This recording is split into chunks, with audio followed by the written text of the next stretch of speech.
Welcome to another episode of Wholesome Thinking. The main of our conversation is to challenge the minds and stimulate wholesome thinking by utilizing the gifts that God gave us.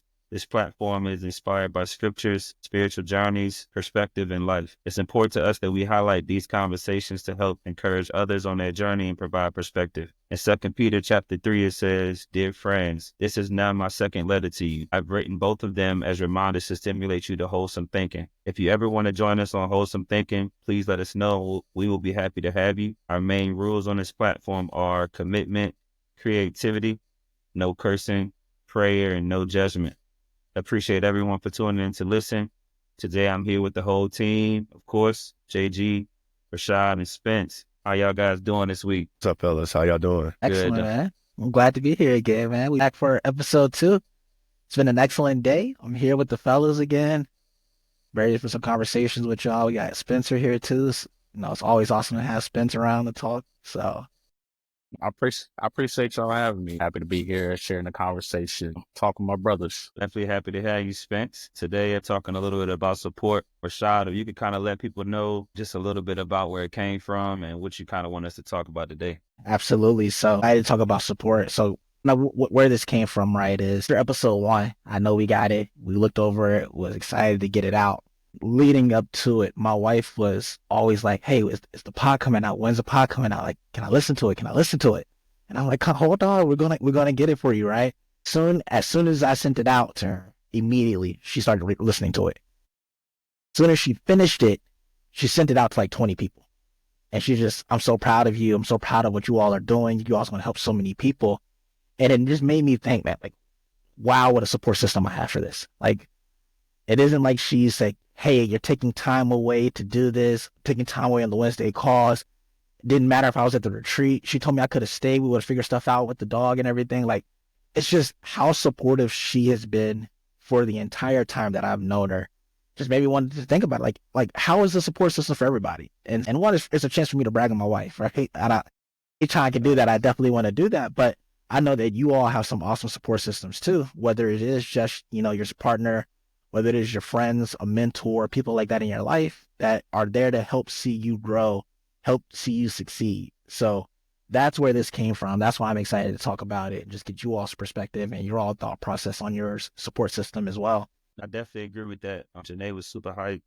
When she heard about what we were doing, she's watching it as soon as we finish it. Man, y'all have just changed on your spiritual journey. Like, he's talking about Jerron, like a whole different person on the podcast. Like, he just talking, he going in. So, the support has been amazing, man. This past weekend, support wise, we could talk about this a little bit later, but my wife was just standing beside me through a tough decision. I had her bought a car on Saturday, right?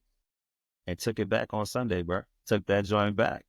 Church was about, setting the standard on that Sunday, but I'll talk a little bit about it later on in the episode. My wife just like stood by me and just supported. He's like, I'm comfortable with whatever decision you make, giving me the support and understanding that I needed in the moment because I didn't feel like it was the best decision for us as a married couple, and just as going through life together with my partner. Like, I just want to make sure I'm making the right decisions and moving in the right direction without anything getting in the way or hindering us for our progress as a couple and as a team. So, man, so thankful for her. So I really appreciate you bringing up this conversation because it's so pivotal, man, because it's not just our wives. You know what I'm saying? I know I could call all 3 of y'all any day of the week and we could just chop it up just about anything. If I need some type of support, me and Spence were just talking last week just about different things going on and how we enjoy these conversations and appreciate one another. But the most important thing I think I love about support is reciprocation. But I don't think we all look at it the same way. I think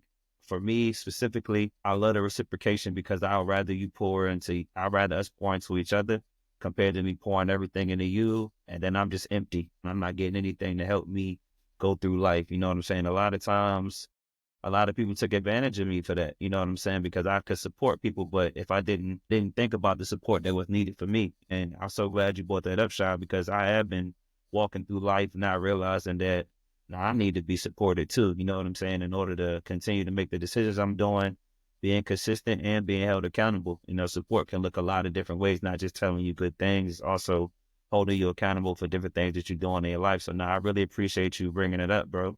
What else? JG, Spence, what y'all think? Yeah, man, I'm very appreciative for my wife and how she supports not only me, but, the household. We got 2 young kids and she really holds it down throughout everything. And so just very thankful for her and, all the times that she's prayed for me over the years and been patient with me and this has been a journey. There's been peaks and valleys since we started our relationship back in college in general, but also spiritually.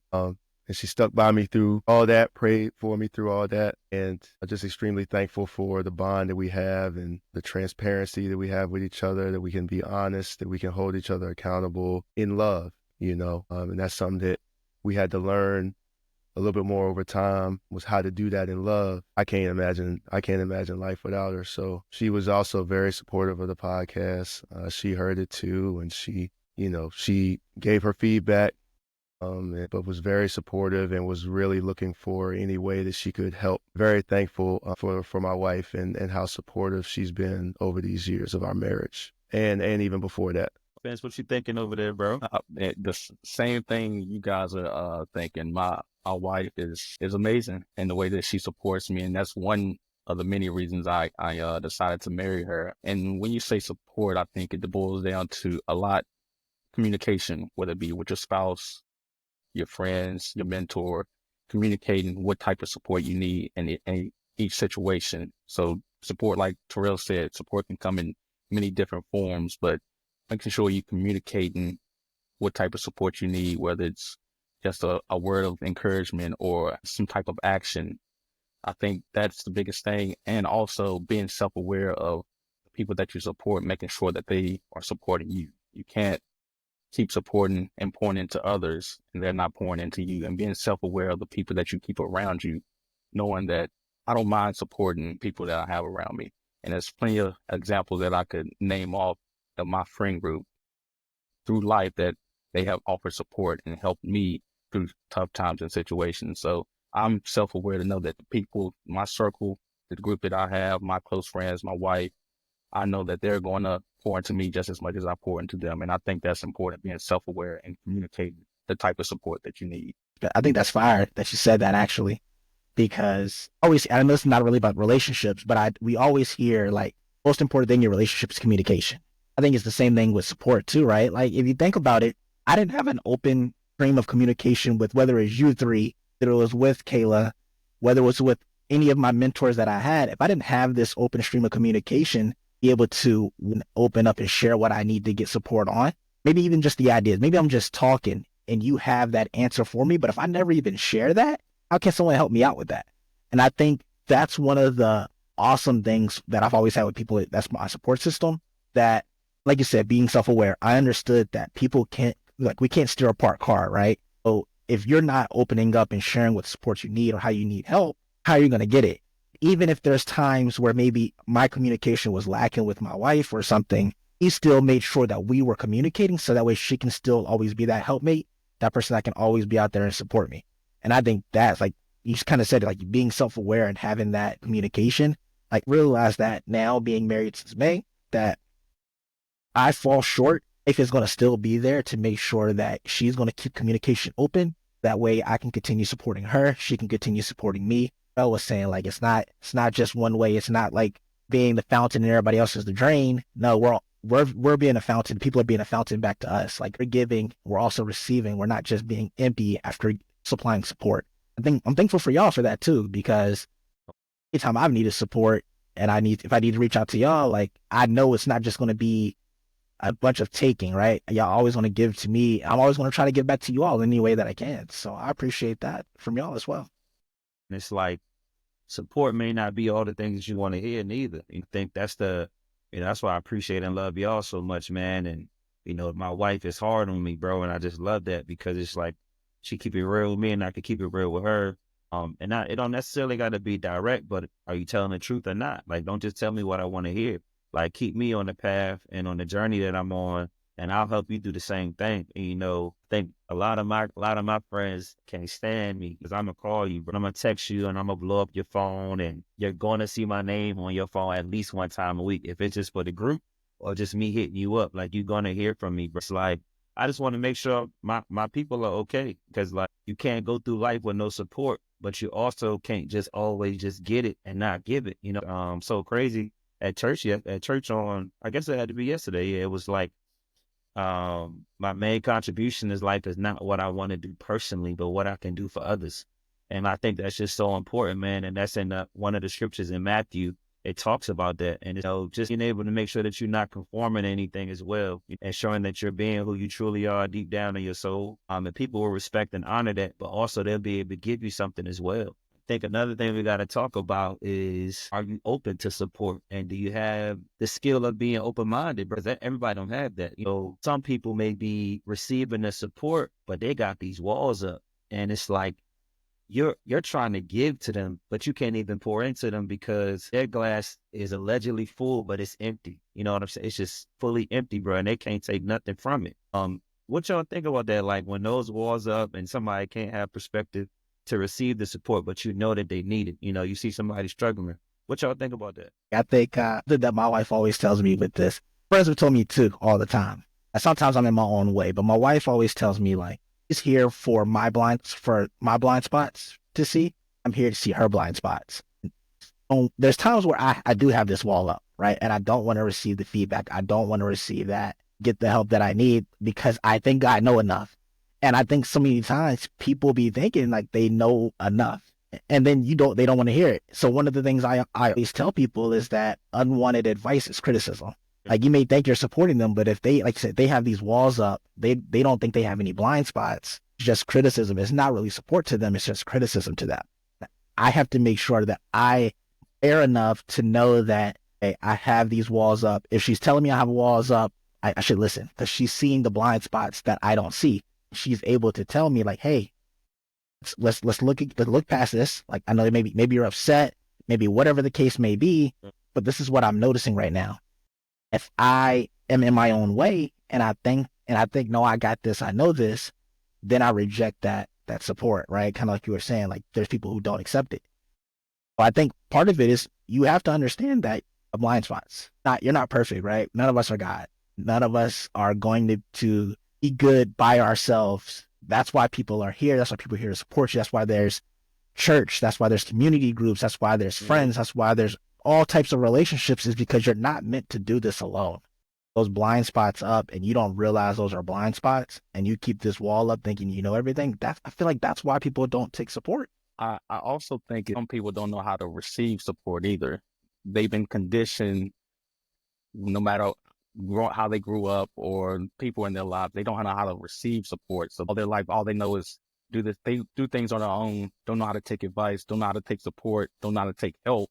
They haven't done that before. So I think some people don't receive support because they don't know how to receive it. They don't know how to accept it. They've been a lone wolf by themselves for so long that that's what they're used to.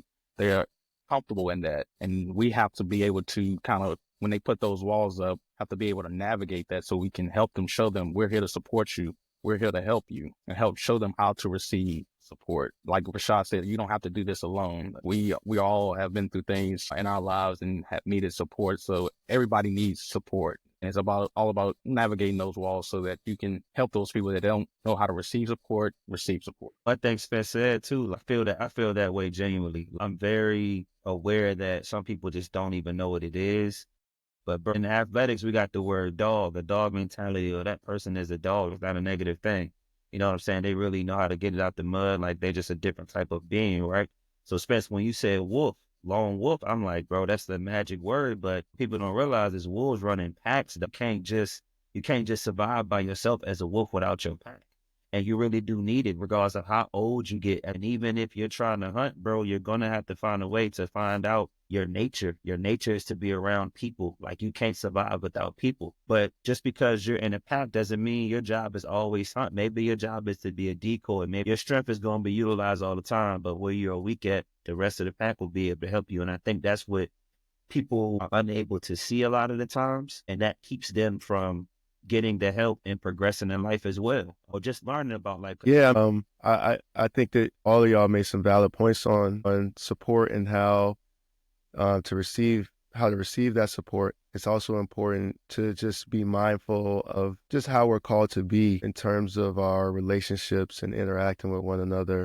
What's been big for me within the past week is just focusing on the fruit of the Spirit and letting that kind of dictate my interactions with everybody, starting with family at home, my students at school, and then, you know, my coworkers and friends and things like that. And you can really, it's really a marked difference when you're intentional about dealing with somebody in a gentle way and really being mindful of what a godly response or godly counsel or advice looks like and sounds like.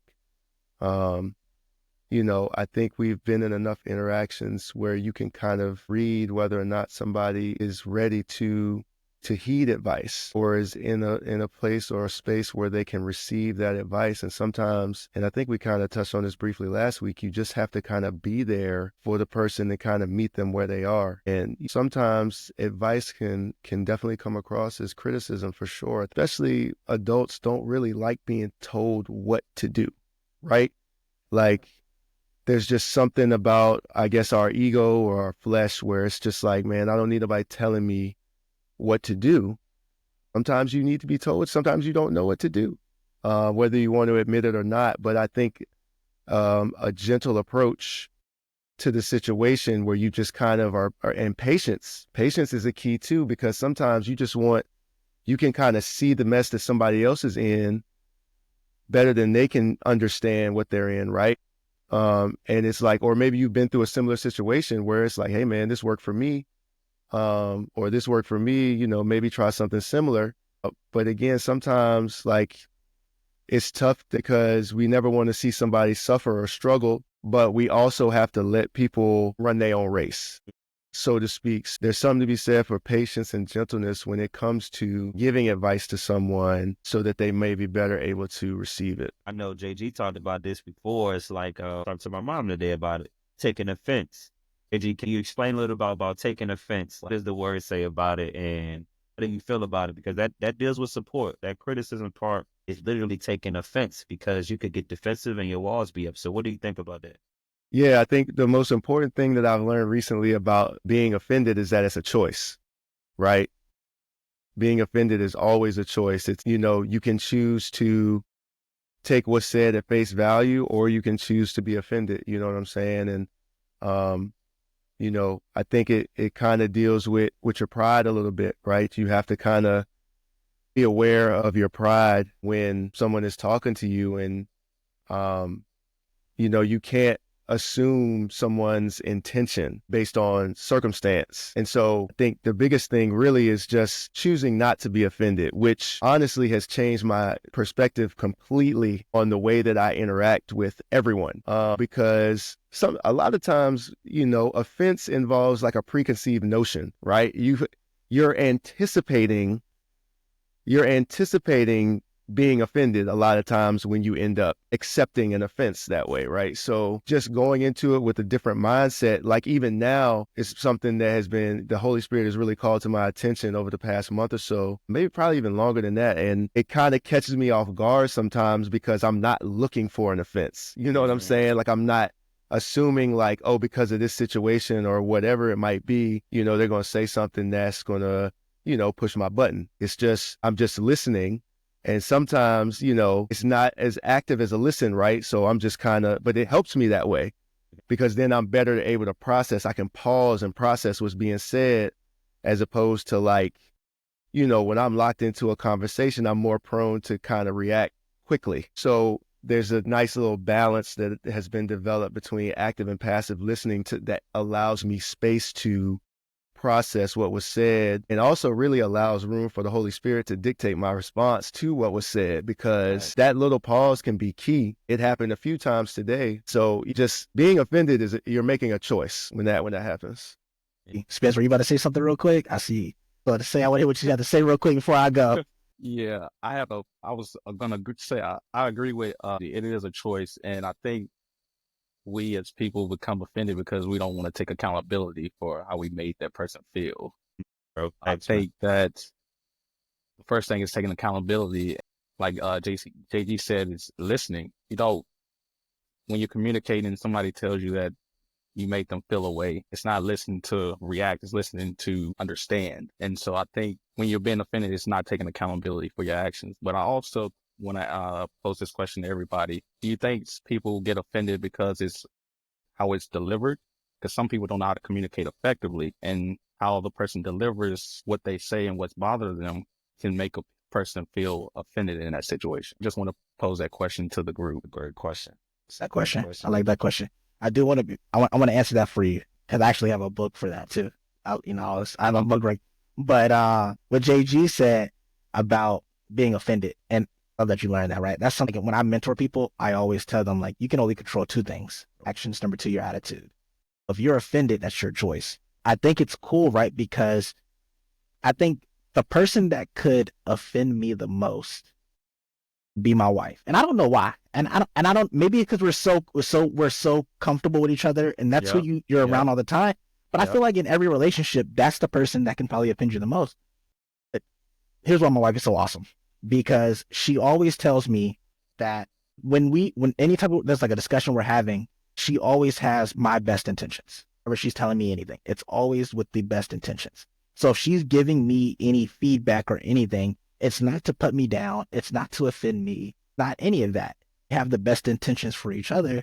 Make sure that we can help each other. You have that intentionality. I think that's what, if we can realize that with everybody, like, hey, maybe they have the best, it's love. They have the best intentions for us. It will eliminate so much of us getting offended to the point where we realize that you're right, it is a choice. Because when we're offended, a lot of times we're not listening. Like you all said, we're not listening. And we think that people are attacking us. We think that people are putting us down. We think, realize that there's people, our support system has our best intention in mind. They won't do that.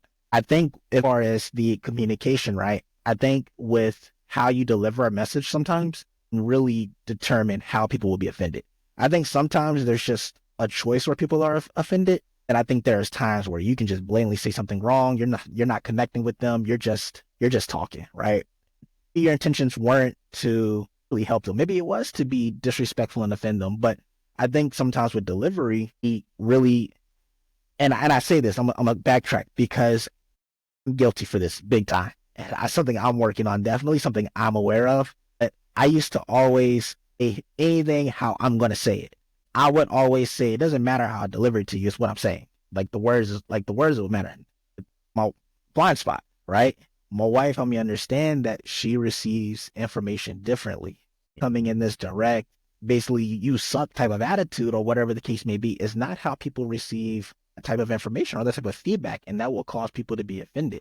Sometimes the words you say are just what they are. But if you say them in a certain way where people are, maybe you come off as aggressive, maybe you come off as passive, whatever the case may be, it may not be that way to you. But you got to know how to communicate with the other person that you're talking to. So when I do trainings, when mentoring people at work that want to be leaders, tell them, hey, like when you're giving feedback to somebody, trying to help them, trying to support them, whatever the case may be, not about how you receive information. It's about how they receive information. If you can't communicate in their way and how they receive information, it's going to come off wrong. 100%. Like a book for that, like, man, John Maxwell, probably #1 leadership guru of all time. I'm Maxwell. Coming in the clutch. Always. Everyone communicates, few connect. This book right here just talks about the power of connection when you're actually talking. Like, what do effective people do when they are communicating? This is one. You have books like How to Win Friends and Influence People, man. Like, One People Skill book here. Like, that helps you learn how to talk to people properly, understand that people are different. That Way is another one. Learns different personality styles to understand people receive information differently. And there's so many books that you can use to help you out and understand that everybody receives information differently. It's up to you as the one that's communicating, be able to help people perceive that. You can't just be, oh, I receive information this way. You just going to listen to how I say it, and that's not going to be received well. Mm-hmm. I understand, like, you're on the receiving end. You play a part in helping that, right? You can say, well, said it this way. You shouldn't have taken it that way.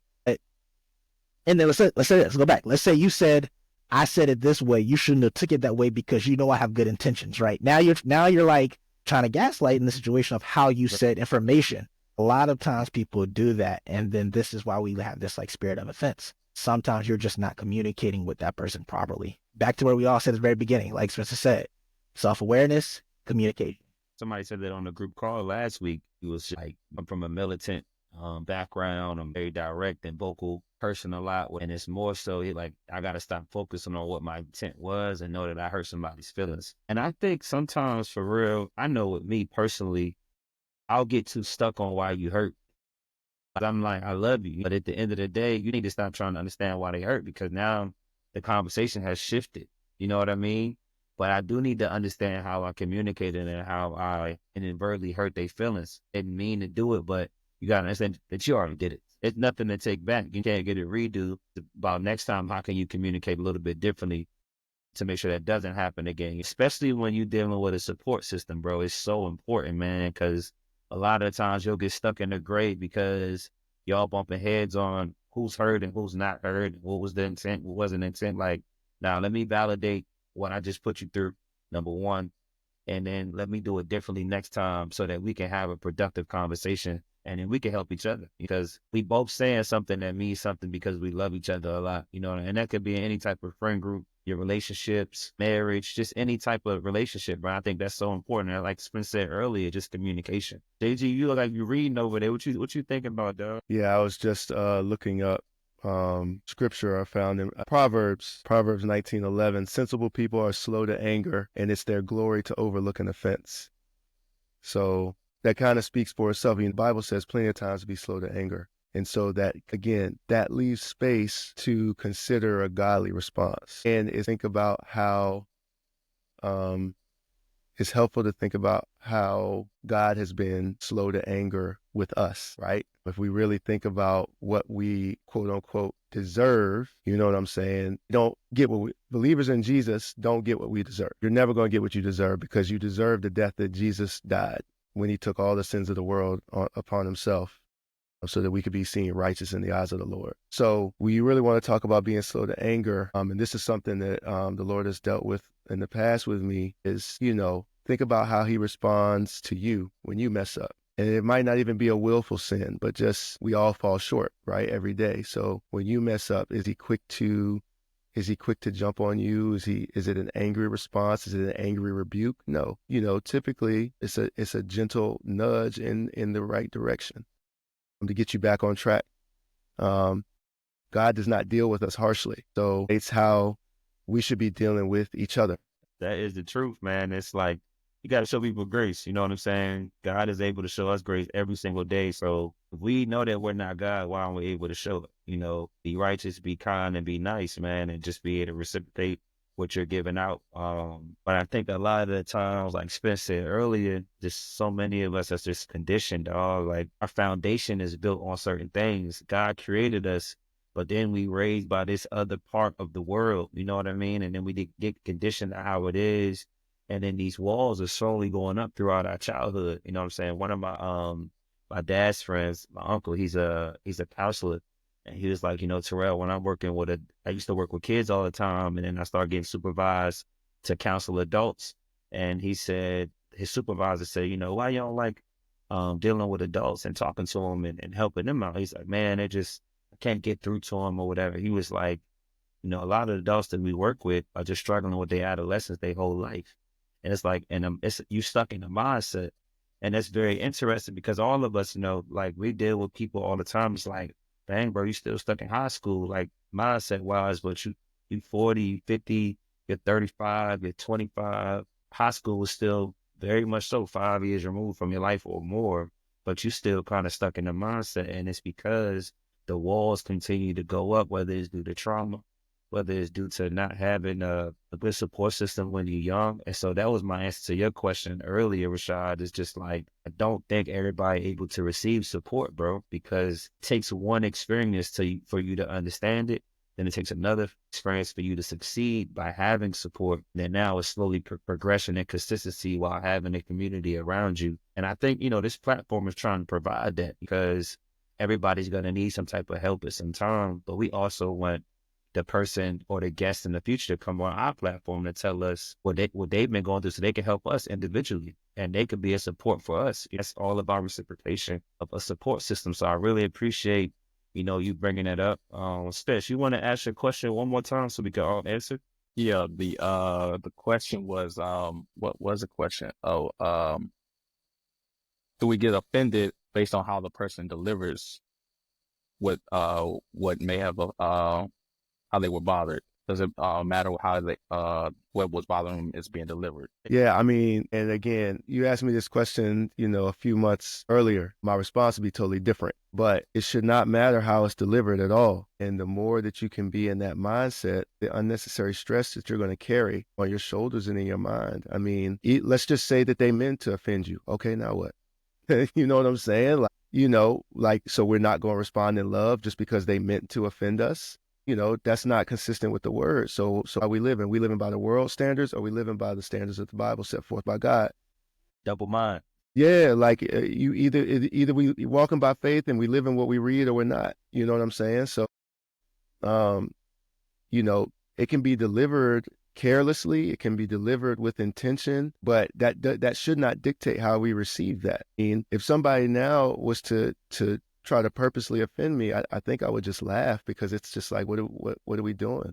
Why are we speaking to each other in that way? Like let's get to the root of what's causing that, because I don't have any type of feeling that way towards you. Like I don't have any angst towards you. There's another scripture, I can't think of where it is exactly off the top of my head, but it's like, if you have like an unsettled dispute with somebody, go pray and settle that. Go figure out what's going on. So like, that's where we have to be at with it. I mean, that's kind of, in my opinion, a more mature way to approach a situation where maybe you feel like the statement was delivered with the intention to offend. Well, then talk to whoever it is you're talking to, and let's see if we can right whatever went wrong, rather than choosing to be offended and carrying that weight unnecessarily, because that's what it is. It's not going to do nothing but weigh you down. But it's so real. I wanted to share this one quote from church, and it resonates so that JG kind of just broke it down. But I'm going to answer the question with this quote, Spence. It says, if I slip up one time, I won't be able to set the example, but I have to stand for only holiness and righteousness. I must live for God through all things, and I must let my light continue to shine and keep it on, and I should not shut it off for earthly things. So earthly things to me is offense, because that's something that's not really from God. I was thinking about it while you was talking to you. I'm like, you're right. It should not matter, because we should only be showing peace, love, holiness, and righteousness. That's the only thing we should really be doing. Regardless if somebody is offended or we offend them, we should not respond in offense at all. I just wanted to say that real quick before you went shy. Sorry about that. Oh, you're good. I think, and I'm glad you said that, because both of you, I think what both of you just did was just challenge the faith of our audience. And that's a good thing, right? Because it makes sure to understand, like, this is good. This is good, because it's very easy for us to feel disrespected or offended. But just like you said, why are we doing that? We're supposed to be responding in love. As Christians, everything is about love.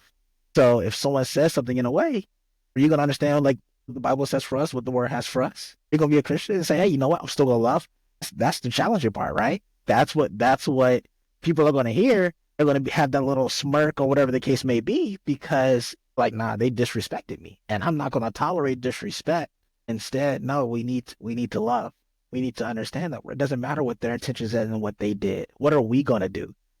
I think that's the challenge, and I think that's the cool part, because everybody can grow in that. Because I think everybody is still, there's something that can offend somebody to this day, and like I said, we're not perfect, but we can strive to be as close as we possibly can by following what the word has for us. And I think this is one of those things that somebody can still get offended if they can say, you know what, I remember listening to them on that call and said, you know what, I need to respond in love, continue to grow my faith in that aspect. That's where it's going to be. But I think it's a challenge that you put out to everybody. I think when they're listening, they can see that and say, yeah, I haven't been responding in love.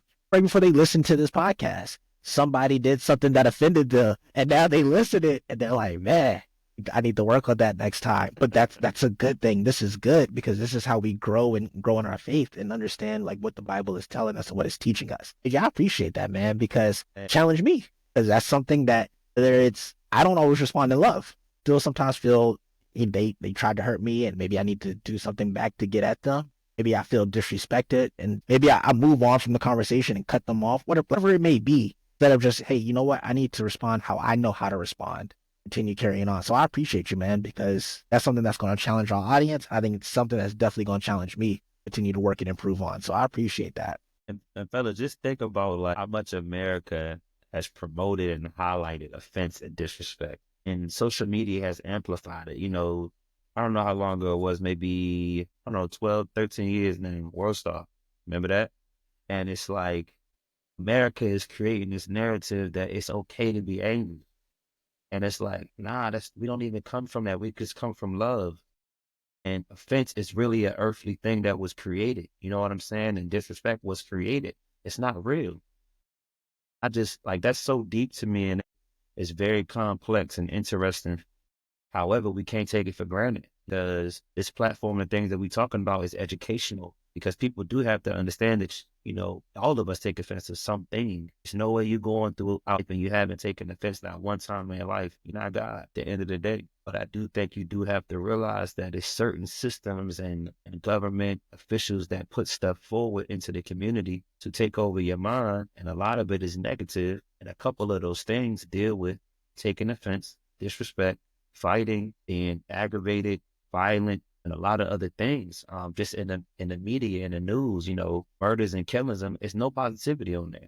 So it's so easy to be offended and be on the fence. But what if we never even try matching everything with love yet? We haven't even tried it yet. So what does it even look like? Bad JG, I know you about to say something else. Go ahead. Well, no, I was just gonna say, like, like it depends on what's the standard.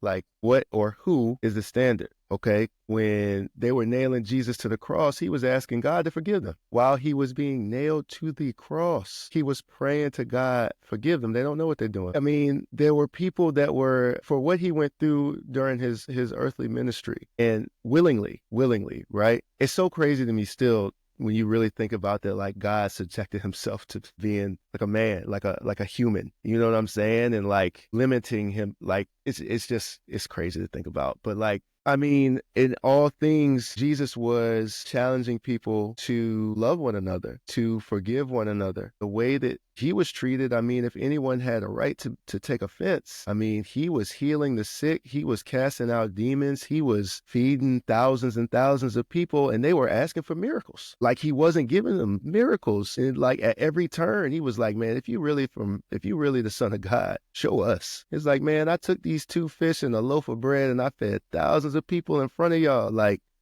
you know what I'm saying? Like I drove out demons. And like what's crazy about the religious leaders of the day, they were just so caught up in their own status and vanity and things like that, that like they were saying things and doing things that made no sense. I mean, the way that they responded to Jesus was just like, they purely saw him as a threat.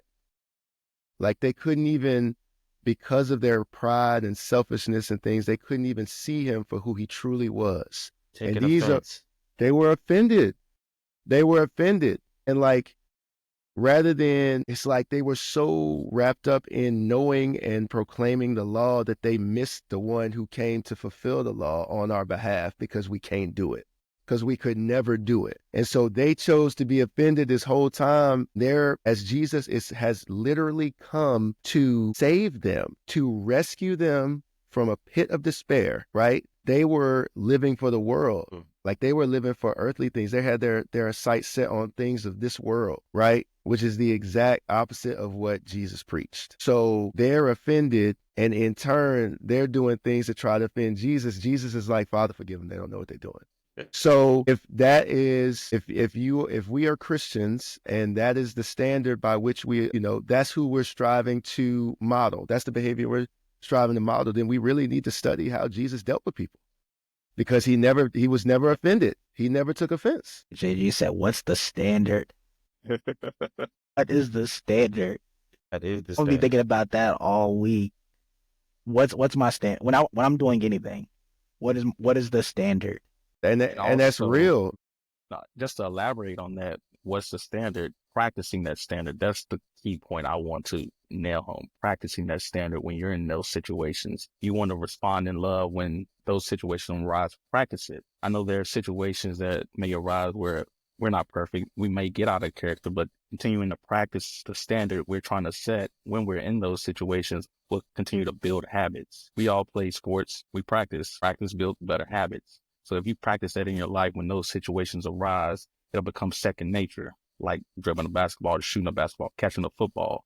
You continue to practice when you're put in those situations, practice responding with love. That will help build better habits, and it'll be second nature when those situations arise, whether it's pulling at heartstrings. We all have wives and family and parents and things of that nature. When it's pulling at those heartstrings and remembering, oh, I've been practicing this, building habits, practicing responding in love, that will also help when we're setting the standard. Facts. Now you always hear knowledge is power. Actually applied knowledge is power. Knowing, understanding it, and actually doing it.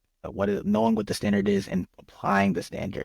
So understand exactly what you're saying there. It is like we have to make sure that we live out what we say, right? The practice what you preach thing is really understanding that we all have a part in doing that too, right? Because that's something that we can help other people. When other people forget the standard or don't understand the standard, they don't have an example of the standard. It's where we can come in and show what the standard should look like, right? When I say we, I'm not just talking about just us four. Anybody that we help, anybody that we interact with, start to teach them what the standard is by us being the example of the standard. And guess what? And there starts changing with everybody, right? Because I'm example. When I got around my mentors, started learning from them, but always playing games and stuff, cussing, stuff like that around them, said a cuss word before, and I realized like, oh, they're not cussing around here. I started staying around them, spending more time around them than maybe some of my drinking friends in college, where it's always, oh, this, F that, and the girl, whatever the case may be. And I started getting around more people that were demonstrating being a godly man and not using these words, not doing these things. And I realized I changed by being the example, seeing what a higher standard was. By default, by me always being around them, the standard changed. So now when people are around me and they're doing that, and they see I don't do that, like, oh, he's not cussing. Yeah, I shouldn't be cussing. I see that he's handling this a certain way. Yeah, I should start handling this a certain way.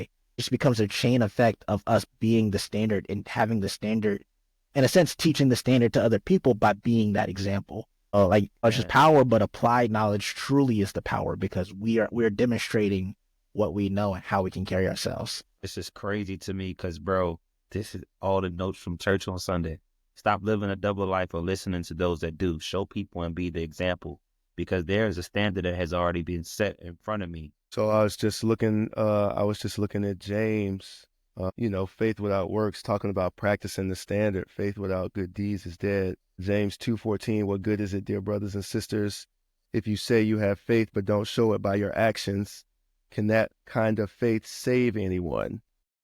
Jump down to 17. So you see, faith by itself isn't enough unless it produces good deeds. It is dead and useless. And then he references Abraham, which is powerful, because I was reading about Abraham earlier today, which is just like, that ain't really one to skim over. Like, you want to, like, it's good to kind of know the details of Abraham's story. For real. A couple times, bro. You got to go through Abraham's story a few times, because there's some details in there that's like, you can miss it if you're not really locked in for real.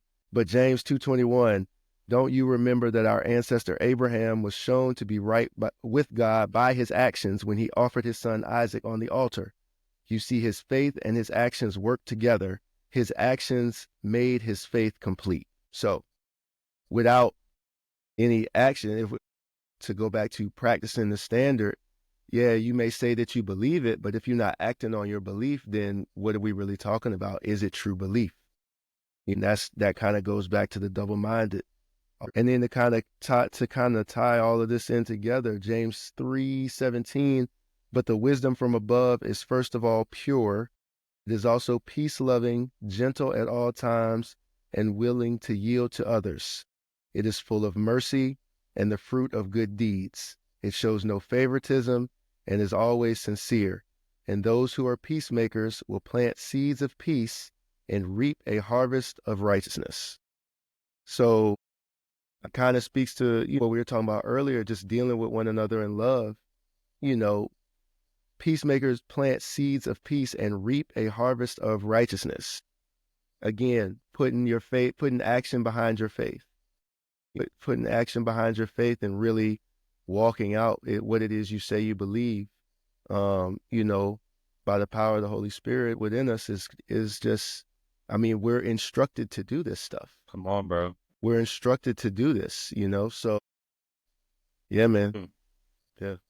JG, you know where I'm going next, man. I know we only got like 15 minutes left, but I gotta talk about it, dog. Actions without faith, like what are you really doing? I know me and JG talked about this yesterday. Spencer and I talked about it last week. But essentially, like, life will have certain tests, right? That we all got to go through. But we got to realize that God has protected us already throughout a lot of things. He'll only put a test in front of us that we can handle. His correction is usually is our protection, right? So to reference what I talked about earlier during the pod in the beginning was on Friday I went to go look for a new car, get the new car on Saturday, right? But the details of it was in that same week on that Monday, I was coming out of 7-Eleven. I went to visit my parents, come out to 7-Eleven, and this disabled homeless guy in the front, he says, he didn't ask me for money or anything. He said, "Hey man, that's a rare car you got." Talk about my Nissan Maxima. And I brushed it off. "Thanks, brother." Kept it moving. Still on that Friday, went to go try to get a car, find a car, get it on that Saturday morning. I got the car in the first 3 hours. I was good. The next 8 hours of the rest of the day, there was something in my gut where I just felt terrible, bro. Like it didn't feel like a good decision. There was something telling me like, you don't need this right now. It don't feel right. There was just a lot of signs in it, bro. So Spence, shout out, I was trying to sell my Nissan. Okay. So I'm gonna get some cash out and I'm gonna pay some other stuff off. That already sounds crazy. Last week we had the podcast where we talk about being a slave to the lender. So how I look doing all this, but that's not even going through my mind this time. I'm just happy I got a new car, whatever. So the next morning before I go get the new car on that Saturday, I went to go wash it off. And I'm like, man, I love this car, man. Like, I love this car, dog. I don't even know if I can get rid of this. Me and Janae go get the for sale sign on that Friday, whatever. So when I pull up to the car wash, it's crowded, number one, like traffic to get in there. So I washed my car and I couldn't dry it off, and I had to pull around to the Wawa. And of course, Wawa has a lot of traffic. Bro, this Hispanic lady pulls up in this old Ford Taurus. The smile on her face, fellas, was so warming and full of joy when she saw that my car was for sale. And I was not ready to let that happen. And I almost was like, I was just drying it off. You know, it was like, not ready, but man, what do I have that she wants so bad? You know what I'm saying? Like, what do I have that she wants so bad that I can't see? You know what I mean? And mind you, I hadn't even bought the car yet or whatever. So me and Janae go to church. I get the car. I feel terrible. Actually, we go to dinner with Jerron, his wife, and another couple. And Jerron's wife asked us how we doing. And my response was, "What y'all been up to lately?" I said nothing. Because, bro, the guilt and shame that I felt for not even getting God's permission to go get that, being a slave to the lender that we just talked about, bro, it felt terrible. I couldn't even say how I was doing. And in church the next day, like, and it goes back to support too. My wife was like, "How are you? Like, you okay?" I'm like, "Yeah, I'm good." I wash it off. I'm like, "Actually, I lied. I'm not okay. I don't feel good about this decision. I didn't get permission from God to go do this. I feel like he's giving me instructions on what to do with my finances. And I'm just abruptly trying to do something different through the flesh. You know what I'm saying? Just a fleshly decision." So boom. He's like, "All right, well, if you feel like they need to take it back." I was like, "Yeah, I'll Google it while you were asleep. Like, we could definitely take this back tomorrow." So when I bought the car, about 3 to 4 people shook my hand, congratulating me at the dealership. So in my mind, I'm about to go through a lot of the dealership returning the car. Fellas walk in, me and Janae, they got this like serious look. Oh, like she about to go in. Like, if we give anybody problems, she about to go in. So Yeah. I already know. I got my support with me. I'm good. You know what I'm saying? Yeah. But bro, we go in there. Lady greets us. They take the keys and tell us, "Okay, everything's good." They didn't even process my paperwork yet, dog. Wow. That's Crazy. Wow. That's a wild, bro. That's crazy. In 2 minutes. Really? Church was so about breaking generational curses, that freedom, setting a new standard for people to follow and understand what you're going through. And bro, I'm just like, this is what's holding me back. This is what I feel, bro. And it's like, I talked to JG about it, and JG shed light a little bit about he'll tell you what he's going through and what's going on. But it's like, well, you're not following and being a step. And lately, I really took some time off from praying and journaling. And when I was doing it, so much it was aligning, but I couldn't even hear God's voice. Everything was silent. And that was his test. He wanted to see if I was going to continue to be obedient with the things that instructions he's already provided me. And I failed, then I get it hard back because of what he made me feel.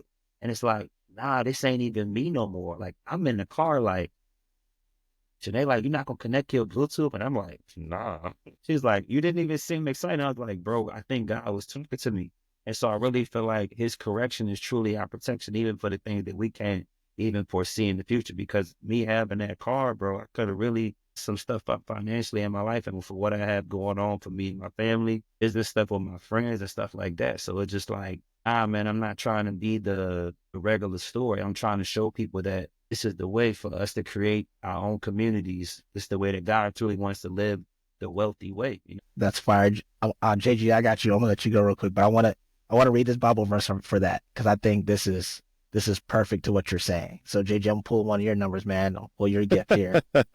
I'm gonna do it from the New Living Translation, just so kind of as clear as I want it to be. So it's 1 Corinthians 10:13, and it says, "The temptations in your life are no different from what others experience, and God is faithful, but not allow the temptation to be more than you can stand. When you are tempted, he will show you a way out so that you can endure." If that right there isn't your story right now, bro, crazy. Real. You know what that temptation is.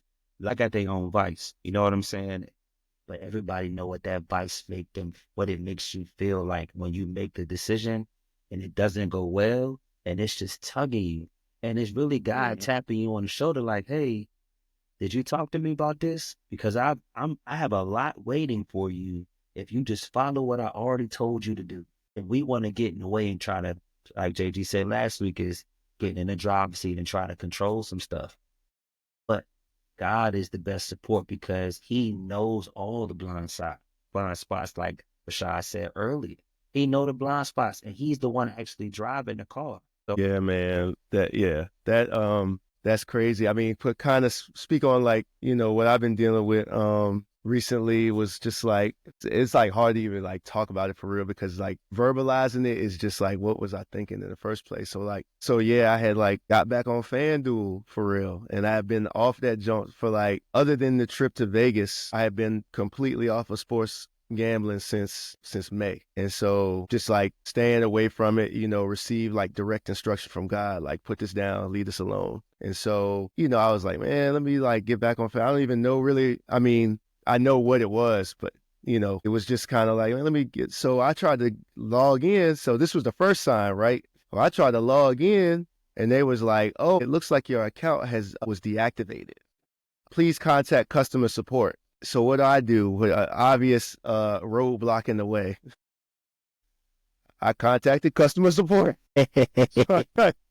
So that's crazy. So it just went, just like road closed. Oh, but there's a little gap right here. I could just get around the sign. I mean, this is like, so yeah. So I just called customer support. Of course it wasn't nothing to get it reactivated. Like they do that real quick. That's not a problem. You gonna give us some more of your money? We've been missing you. You know what I'm saying? Faith Evans, we've been missing you. Come on back. You know what I'm saying?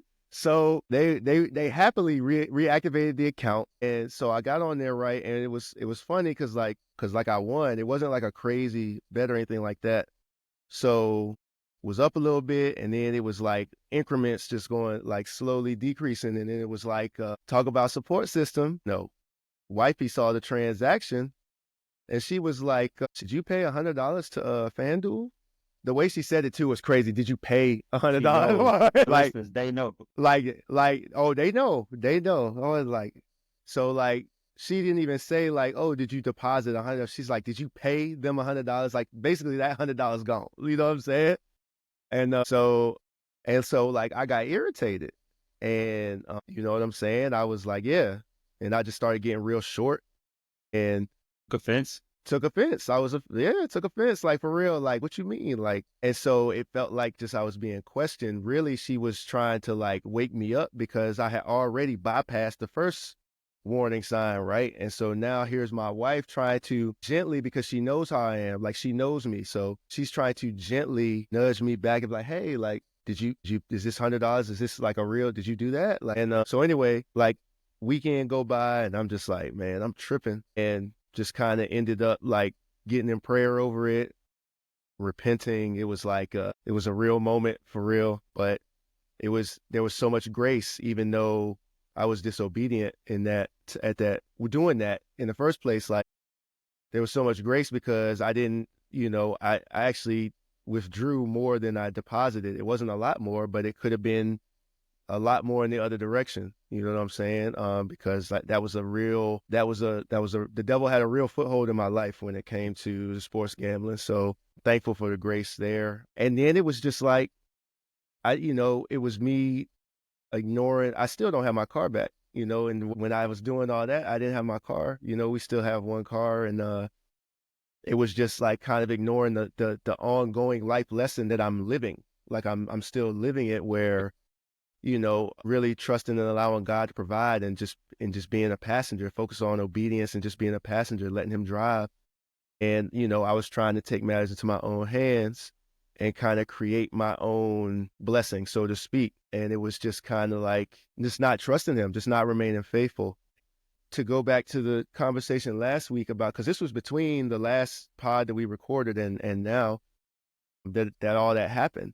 And it was like, the, what is it? How is it? Is slave to the lender? What is it? The borrower is slave to the lender. Slave to the lender, yeah. The borrower is slave to the lender. So it's like, no, and Beezy and I had a conversation about just how God was kind of showing me how to live debt free and kind of make sure that my purchases aren't ones that's going to require payments and things like that. Like we had that whole conversation. I'm reading the book Simple Path to Wealth, and he talks about it too, like kind of strapping yourself down financially as far as being a slave to payments and interest and how that adds up and all of that. And so it was interesting, like between what Yerby just shared with us and my situation, we were talking about it. I was like, man, this like, I go to this Wednesday morning Bible study. It's at Starbucks every week, 5:30 in the morning. So we all meet. It's like 4 of us. And one of the guys in the group is reading Joshua. And so Joshua, by the way, if you are not familiar or it's been a while, revisit that. There's a lot there. There's a lot there. So look, I'm listening. So a lot has happened. Basically, Joshua becomes the leader, as I think God told Moses he wasn't going to go into the land that he promised the Israelites. Moses ends up dying. And so one of the new leader is Joshua. So he's leading the Israelites, and he's also leading them in battle. There's lessons and stories leading up to this. And then you get to Joshua 6 and how they conquer Jericho. So the fall of Jericho, they fall to Joshua. God gives them the victory in that situation. Then they take a loss after. I don't know I don't know how you pronounce it, but Okay. But basically, the Israelites are defeated shortly after conquering Jericho. The same people that defeated them, the Israelites turn back around and defeat them, right, in chapter 8. So chapter 6, big win. Chapter 7, they took a loss. Chapter 8, they get back for the last loss. So now moving on to chapter 9, the Gibeonites. So they're going into this land, right? And all of these kings had combined their armies to try to defeat the Israelites. Joshua 9 verse 3, but when the people of Gibeon heard what Joshua had done to Jericho and Ai, they resorted to deception to save themselves. They sent ambassadors to Joshua, loading their donkeys with weathered saddlebags and old patched wineskins. They put on worn-out patched sandals and ragged clothes, and the bread they took with them was dry and moldy. When they arrived at the camp of Israel in Gilgal, they told Joshua and the men of Israel, "We have come from a distant land to ask you to make a peace treaty with us." The Israelites replied, "How do we know you don't live nearby? For if you do, we cannot make a treaty with you." God had already told them, basically, the land that you're going to, do not make a peace treaty with the people that live there, because you're supposed to conquer them and kill them off. Like, you're supposed to kill them all, take the land and conquer them. And so they're like, "How do we know you don't live nearby? Because if you're from nearby, we can't make a treaty with you." They replied, "We are your servants." Joshua said, "But who are you? Where do you come from?" Then they just basically said, "We come from a very distant country. We have heard the might of the Lord your God and all he did in Egypt. We have also heard what he did to the 2 Amorite kings east of the Jordan River. All of our elders and people instructed us, take supplies for a long journey. Go meet with the people of Israel and tell them, we are your servants. Please make a treaty with us. This bread was hot from the ovens when we left our homes." But now, as you can see, it is dry and moldy. These wineskins were new when we filled them. Get down, JG. Break So it they're down. look, what is it? What are they banking on? The appearance. They're banking on their appearance and the appearance of the things that they brought with them to trick the Israelites into signing a treaty with them and not conquering them. Okay. So real life application, how does that apply to what we just talked about? That's cool. That's a cool Bible story from way, way, way back in the day. How is it relevant to now? Well, if the borrower is slave to the lender, and that is in the word, that means we're not supposed to be in debt. If we're not supposed to be in debt, what is debt?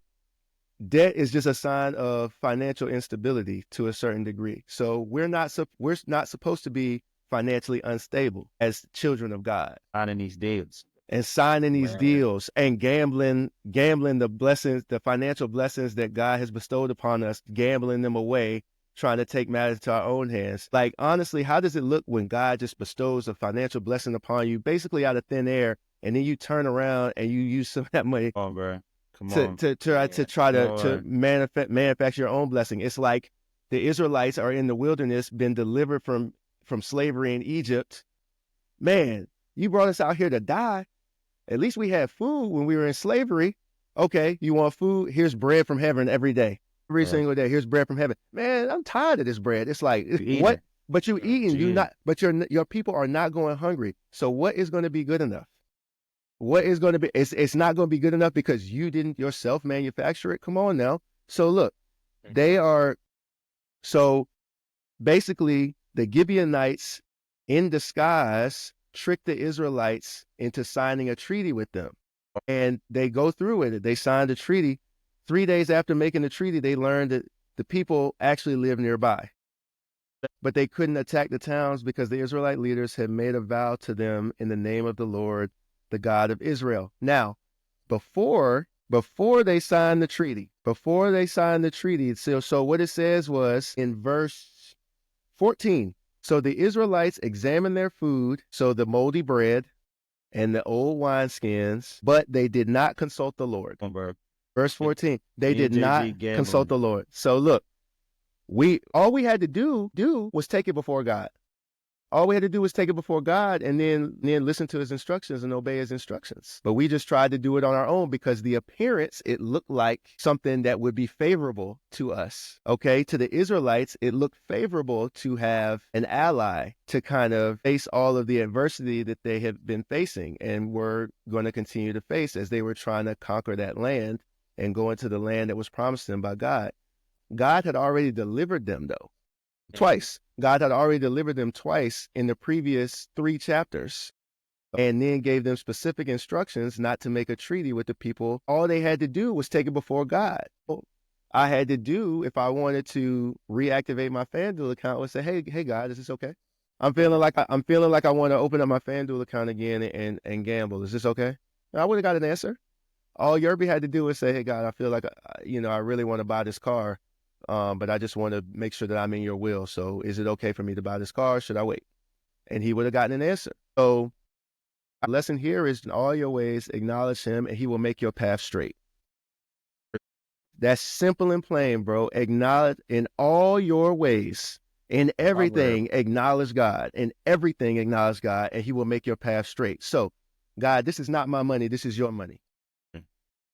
This is not my life. I have surrendered my life to you. I have surrendered my heart to you. So I'm dependent on you for direction right now. So I need to know, this is what I'm thinking I want to do, but is it okay if I go through with it? Yeah, and he will make your path straight. He will keep me from gambling away money that could be useful to my family, that my family needs.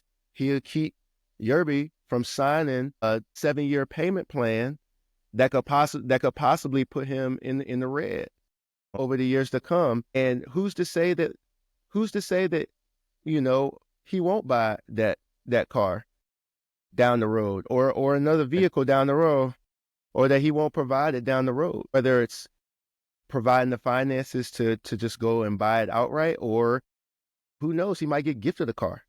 Like, we don't know how God is going to move or how God is going to bless him. But like, if you tell God, hey God, I really want a new vehicle. I think that I want a new car. You could just put your trust in him. You take all your requests before the Lord.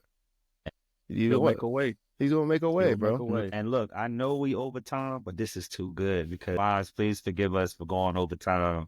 It's sorry, I'm gonna let you pitch in too, but I gotta go to Spence because Spence was talking about this when he was texting me.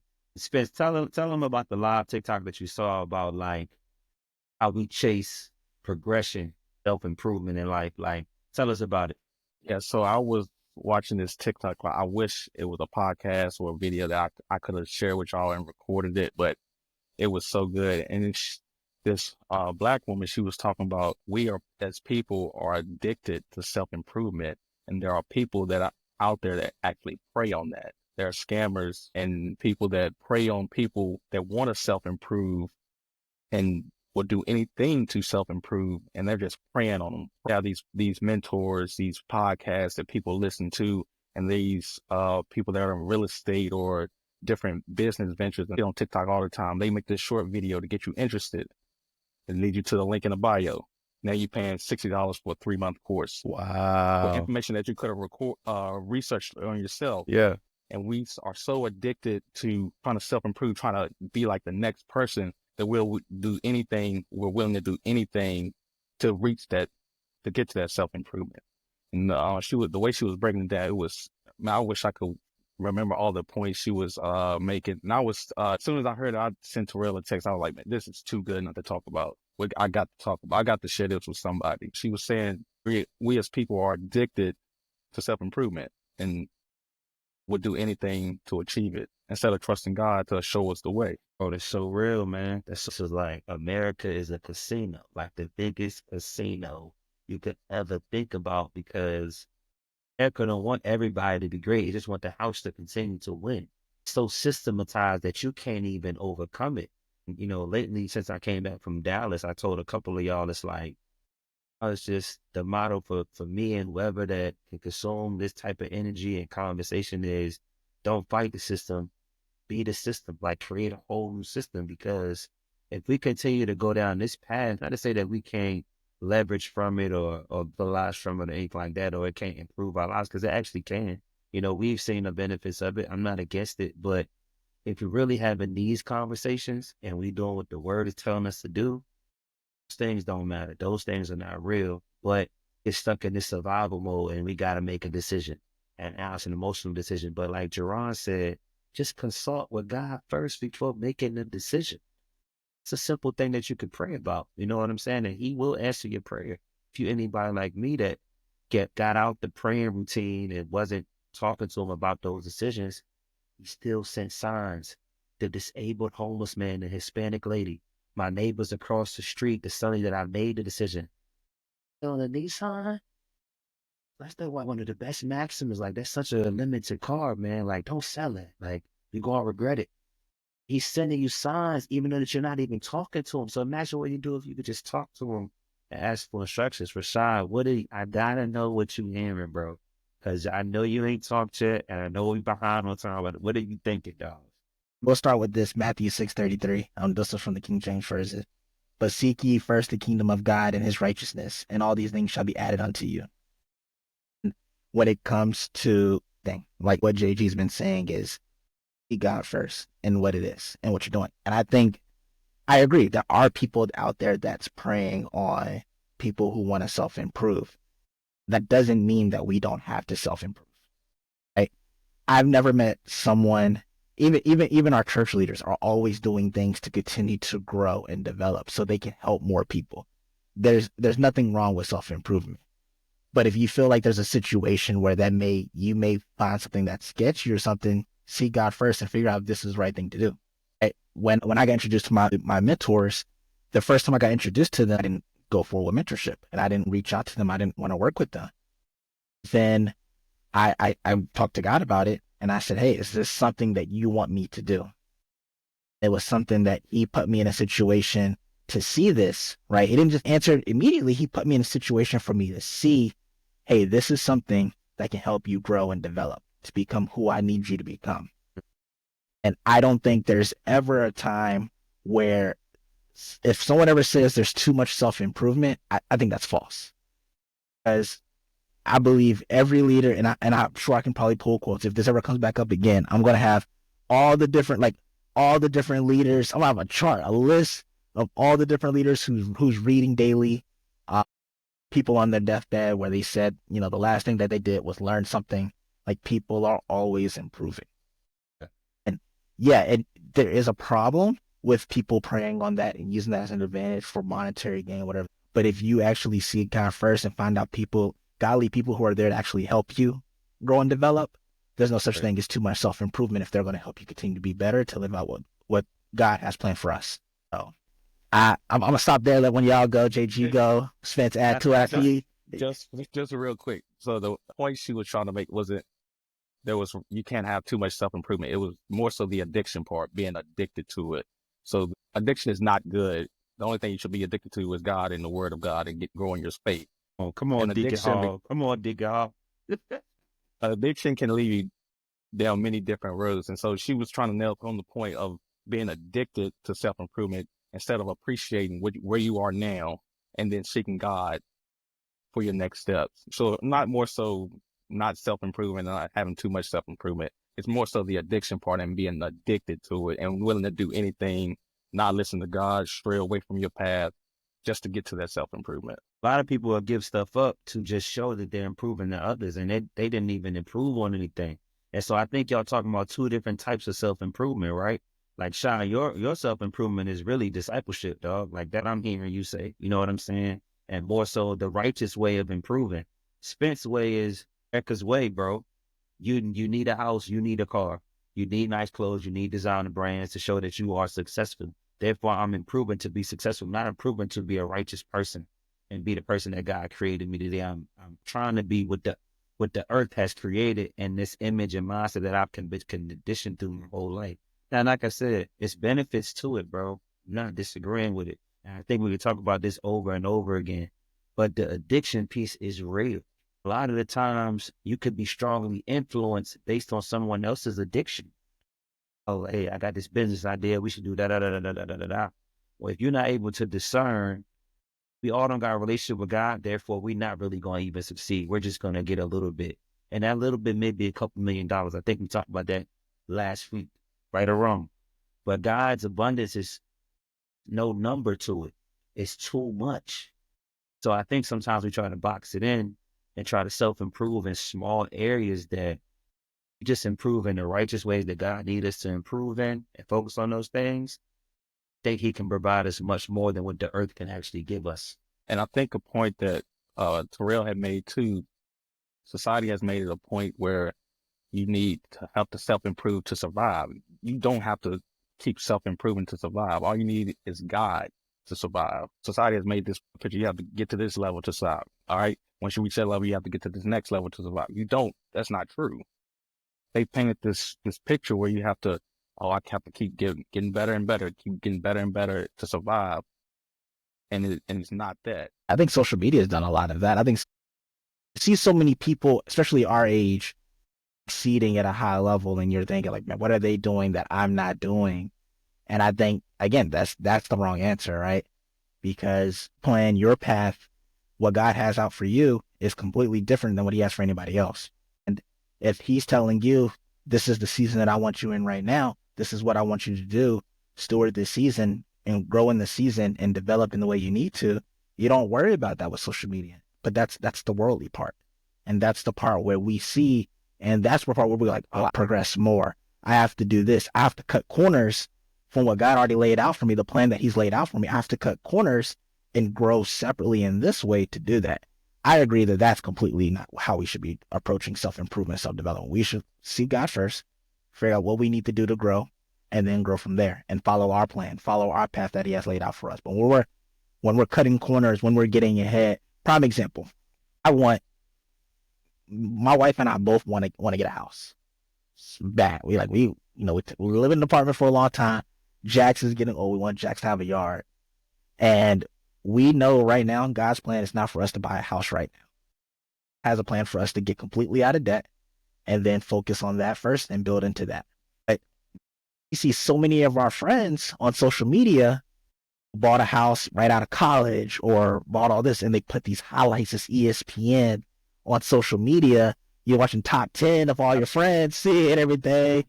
Yeah. Why are they so far ahead and I'm not? So then you cut corners on how you need to improve in life. And then you go to things like JG said. Now you're going to FanDuel. Now you're going to Bet365, whatever the case may be.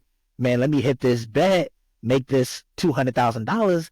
Now I'm closer to, instead of actually doing what you need to do to grow and develop, right? Because Chasing that American dream. exactly, bro. The house, the white picket fence, the car, the clothes, the money. What's the standard? it's the standard.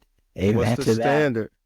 What's the I standard? got an example of this. I was a few years ago, it was like right out the code. I was trying to get into real estate.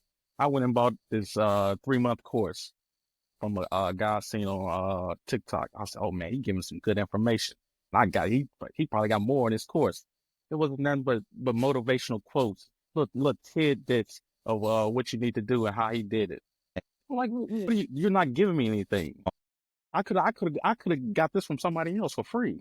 That's $30-$40 down the drain. 3 months I done wasted because I'm trying listening to you. I tell you, and that's the objective of this podcast, man, is just to like, not trying to charge nobody for this information, bro. It's all perspective. You know what I'm saying? And insight and words from the Bible and real lessons, right, to be learned. You know what I'm saying? And I think we just learn from each other and the people that listen, you know, the feedback, because we're going to learn from you. And I think it's so important for us to share our stories about our lives because it's the only way that we really learn. I think America has charged $1 for everybody to tell their story, when in reality, everybody's story really does matter, and everybody can take something from it. You know, people read books telling you a story. You're going to read it and you're going to get inspired. So therefore, I'm filling you up while you're reading my story, when in reality, it's like, well, why did America put a price on it? But because they're trying to teach you more about the devil more than they are God. Who knows? What is the true objective behind what they're doing? You know what I'm saying? And I think there's a lot of things that we could break down and in different complex areas, but it's just very, very interesting. And when Spence brought it up, I'm like, Spence, these are the conversations I love and feed off of, though. I can talk about this stuff for hours because, bro, the agendas is there and you're not catching the signs. And some people aren't aware these things are going on.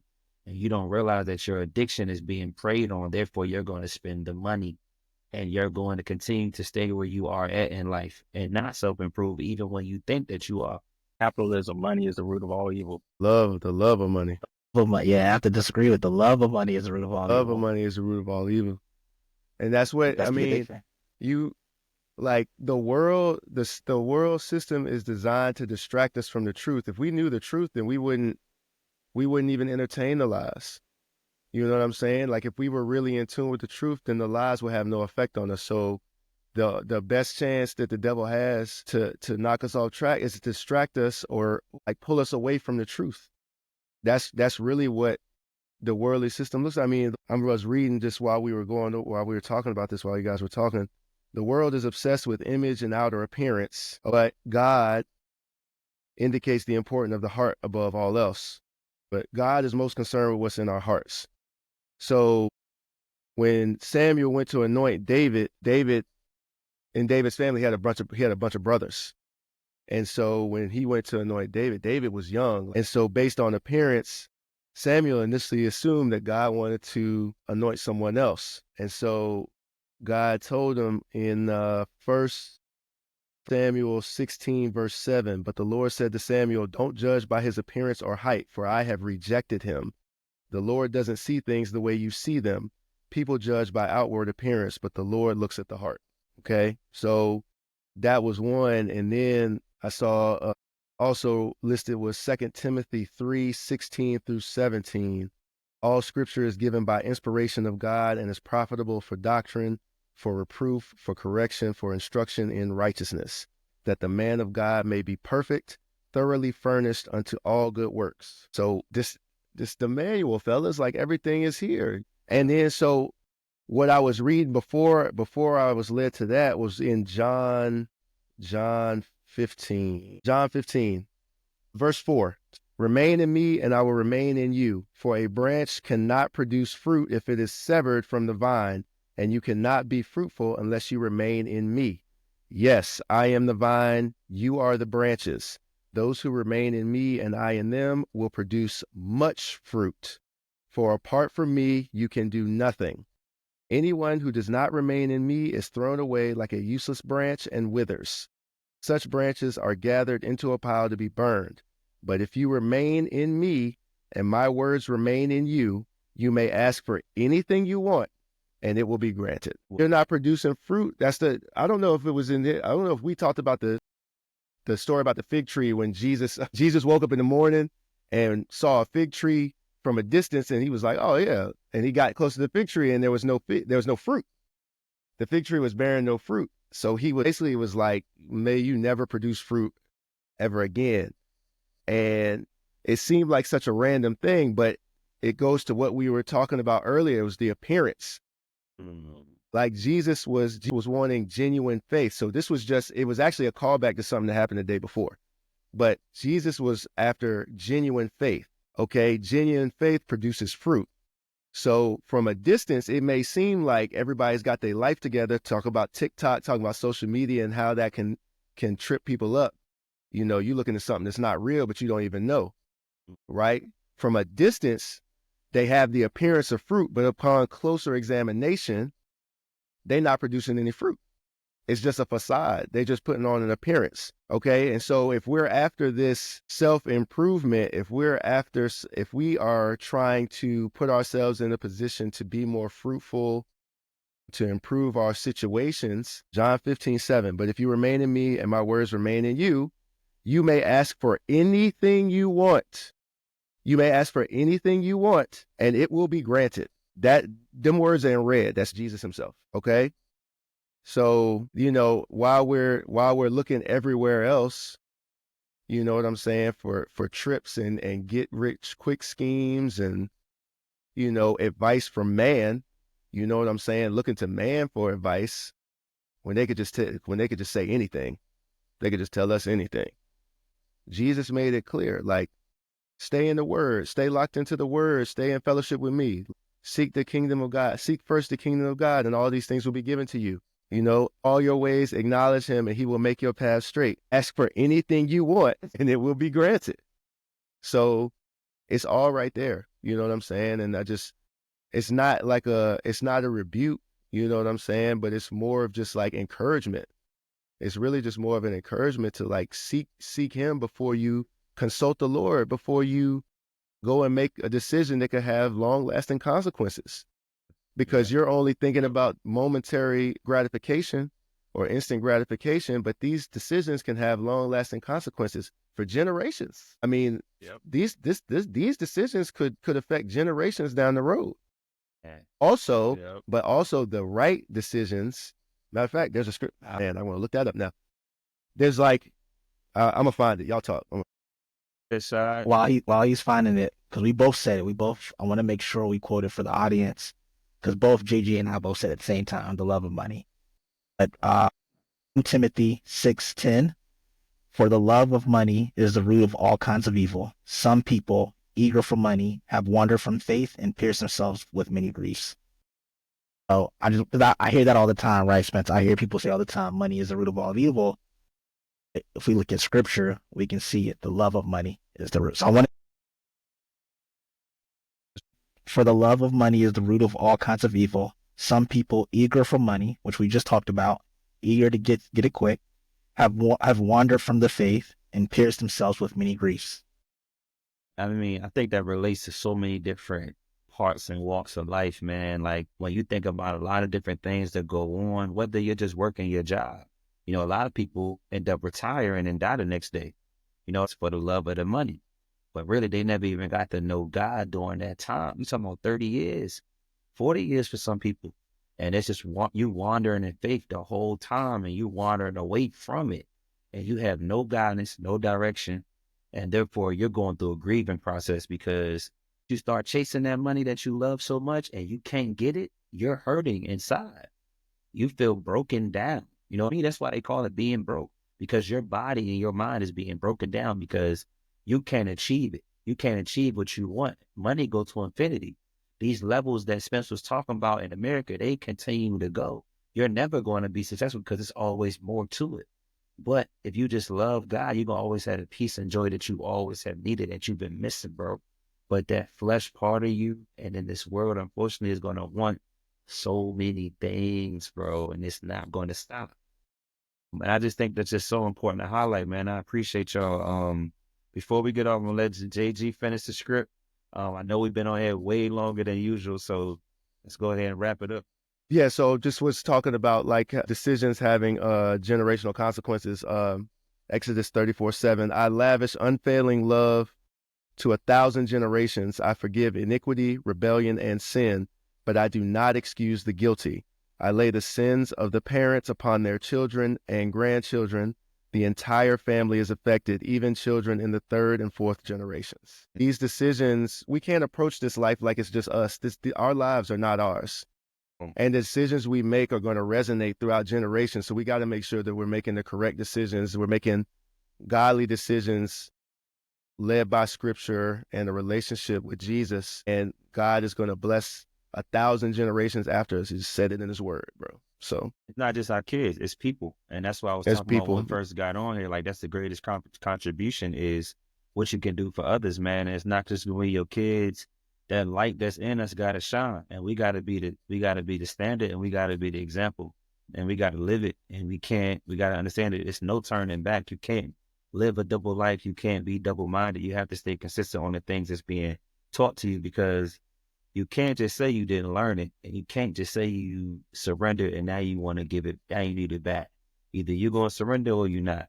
And I think that's what it's all about, man. And I just think that brings us to an ending point in the podcast today. I appreciate you guys. Appreciate our audience for listening again to episode 2 on Wholesome Thinking. Motivation from the rest of the week that you want to give the audience and the listeners, fellas. That is more not really motivation, but think of your support system that you got, right? And be thankful for them, right? Be thankful for the support system you got. Just show them appreciation. Just reach out to them. Just tell them, you appreciate them being in your corner. You appreciate them always sharing their wisdom with you to help you out. Just let them know that, hey, they're heard, right? Sometimes maybe we get that and we're so used to having them in our corner, we never properly thank them for them actually being in our corner, because they don't have to be. For y'all just listening, just be thankful for your support system and actually let them know. Show them appreciation. Show them gratitude. Call them and tell them, text them out. Whatever the case may be, just be thankful that you got them in your life and you got them in your corner. I'll go next.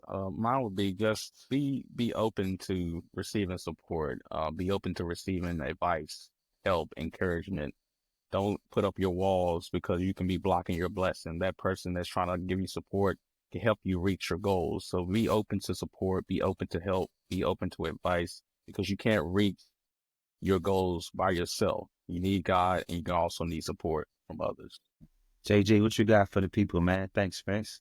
Philippians 2:3-4. Do nothing out of selfish ambition or vain conceit. Rather, in humility, value others above yourselves, not looking to your own interests, but each of you to the interests of others. I would just encourage people to, support others the way that you would like to be someone to support you. If you need support in the situation that you're in, think of others first, and it could kind of take your mind off of, or the burden at least of your need for support off of your shoulders, if you focus your time and energy on trying to support somebody else who needs that support as well, and just kind of just elevate others above yourself, and look for opportunities to serve every chance you get. 100%. Appreciate you, JG. I think my motivation and encouragement for the week is the story again, man. I'm always going to lead with that, but always continue to love. Don't take offense to what's going on in the world. Take offense in conversations. Respect and love one another, and know that the only thing that is needed is God. And he will show you the peace and joy that you need to get through every day. And if you're going through any type of test in your life or a challenging time, consult with God, talk to him, pray to him, and build your relationship, and he will show you the way, or he will deliver you the signs. Pay attention to the signs, because they matter. Again, we appreciate you guys listening in and listening to our perspective about support, husbands as friends, as mentors, and discipling other people in this world. So just want to say thank y'all for listening again. If you ever want to join us on Wholesome Thinking, let us know. We'll be happy to have you. Nice work, fellas. Another episode down. Appreciate you guys, man.